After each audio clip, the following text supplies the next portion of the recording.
Hey guys, welcome back to our simulator rig series brought to you by GTR Simulator.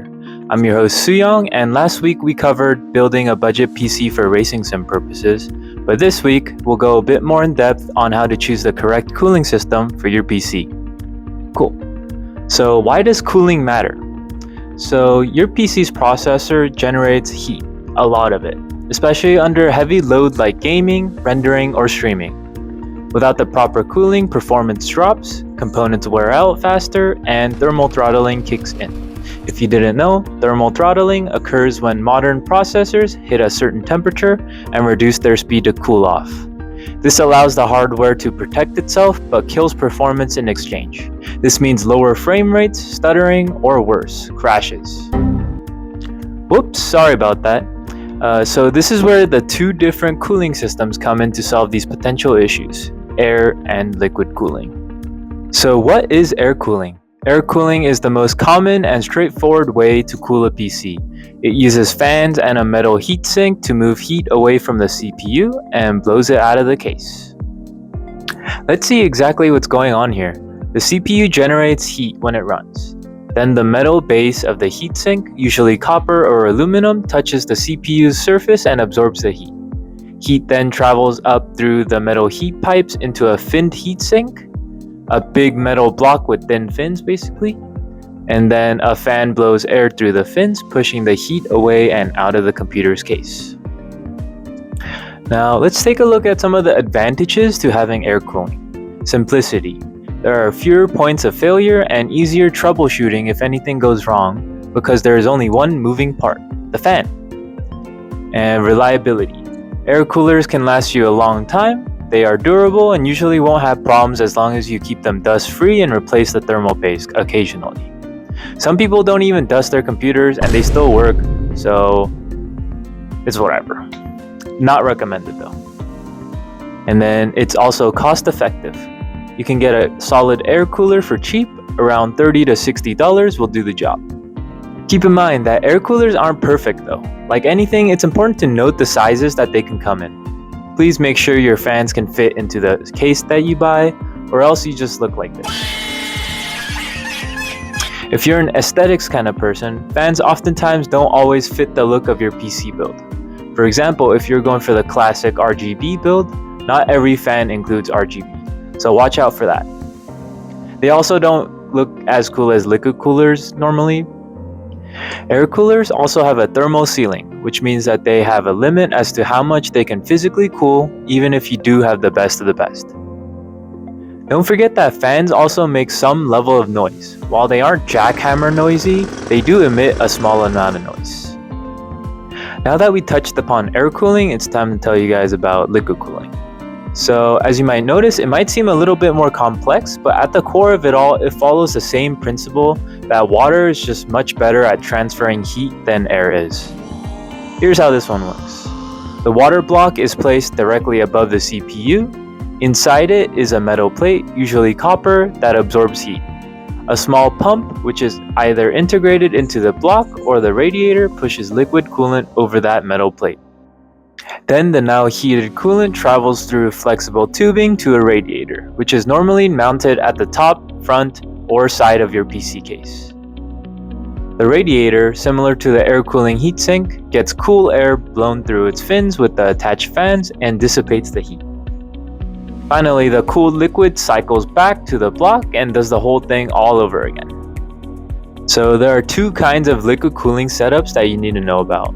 There's the all-in-one coolers, the AIO for short. These are pre-assembled sealed units designed for ease of use.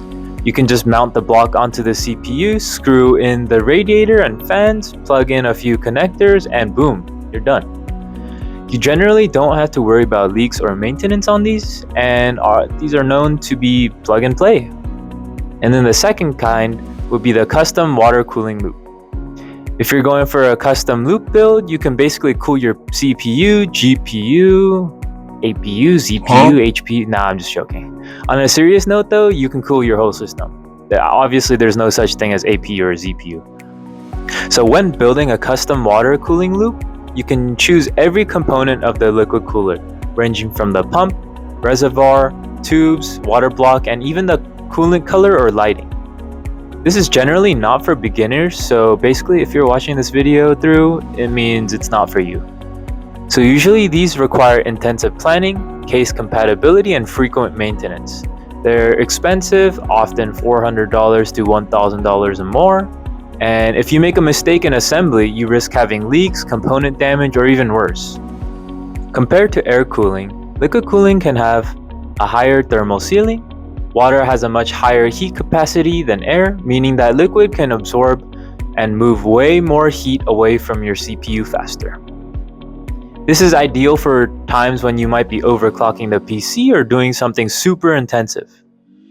Just to let you know, overclocking is like boosting your computer to work at a higher speed than what is intended by the manufacturer. It can also have lower noise levels. Because it is far more efficient, fans can run much slower under the same load, meaning that the overall operation will be quieter. Aesthetics. Like I mentioned earlier, having tubes run along the PC will simply look cooler than it would with a regular old air cooling fan. Many people use liquid coolers for PC displays as well, just because they look better. Now here's some of the issues with liquid cooling. As I mentioned earlier, cost. Entry-level AIOs start at around $80 to $100. Higher end or custom loops can run higher than this, as we saw earlier. There's also this risk of failure. Pumps can fail. AIOs typically last around 5 to 7 years, and eventually you'll need a replacement. And then installation complexity. Mounting the radiator, routing tubes, managing the fan/pump headers can be a lot more work than just putting a fan with a heatsink on the CPU. When installing a liquid cooling system, you can also have the choice of using it in intake mode, where the fan pulls cool air from outside into the radiator. Or you can use the exhaust mode, where it pushes warm air out of the radiator and out of the case. Intake mode is best for lowering CPU temps, bringing in cool outside air directly to the components, and having positive air pressure builds, meaning that there will be less dust buildup. This may warm up the air inside the case and affect the rest of the system, however. On the other hand, exhaust mode maintains lower internal case temps for the whole system. It's basically the opposite of intake mode. It reduces internal heat buildup and is generally better for CPU or GPU heavy systems, where the GPU needs cooler intake air. This can lead to negative air pressure, however, and pulls in dust through gaps, more than regular. Now, many people have debated on which one is better, but overall, if you want the best CPU temps, mount your radiator as intake. If you want better GPU or overall case temps, mount it as exhaust. It really depends on what you're trying to prioritize. And while I'm here, I might as well also explain the pump positions and radiator orientations that are as important when installing the liquid cooling system. So especially in an AIO, you need to think about gravity and air inside the loop. Even though AIOs are sealed, they aren't filled with fluid all the way. There's always a small air pocket in the radiator, which is necessary for thermal expansion. If you mount the radiator with tubes coming out of the top, or install it below the CPU block, air can move down the tubes and collect in the pump chamber, which is not good. If air gets in the pump, it may start making gurgling or bubbling sounds, and the coolant flow rate will drop, meaning that it'll be worse at its job, aka cooling. And then over time, the pump can wear out faster or even fail. So a good rule of thumb is that you want your radiator higher than the CPU block, and the tubes to enter at the lowest point. That keeps the air pocket trapped in the radiator and not the pump. If you're building a custom loop, you can move things around, but with AIOs, you'll be stuck with the factory design. So getting the orientation right from the start is super important. Remember, getting the pump and radiator orientation isn't just a nitpicky detail. It can mean the difference between quiet and smooth performance to degrading performance and having terrible temps. So after all that, if you were to think about it, it would be natural to assume that liquid coolers would perform way better than air coolers. However, during typical gaming sessions, the performance difference may only be between 3 to 5 degrees Celsius. This doesn't seem like much because it really isn't. When you're rendering videos, encoding, or running workloads for hours, liquid cooling shows its edge against air coolers. Now here's some of my recommendations for air coolers. We got the Thermal Assassin X120, we got the Be Quiet Pure Rock 2, and then the Noctua NHD15. This one is good. I have this one. And then for liquid coolers, I got the Arctic Liquid Freezer 2 240, the NZXT Kraken 240, the Arctic Liquid Freezer 2 360. And then along with that, I also have a software that can help you get your system's temps and basic system information. It is called HW Info 64. It's very useful. So now that you know all this, which one's better? Well, if you're on a budget, value simplicity, and don't plan on heavy overclocking, air cooling is reliable and efficient. But if you want the best thermals, a sleek look, and a plan to push your CPU, liquid cooling might be worth the investment. If you're a beginner builder or just want to keep it simple, just go with air cooling. No radiators, no hoses, and far fewer ways to mess up. Liquid coolers might be aesthetically pleasing and give you better temps, but it demands way more planning and care during setup.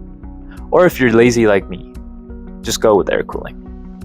Anyways, thank you guys so much for watching. Don't forget to like, comment, and subscribe for more sim racing tips and gear guides. If you have any questions or need help picking a cooler, let us know in the comments below. After watching all this, would you want an air cooling or a liquid cooling system? And that being said, I'll see you guys in the next episode at GTR Simulator, and I hope you stay cool.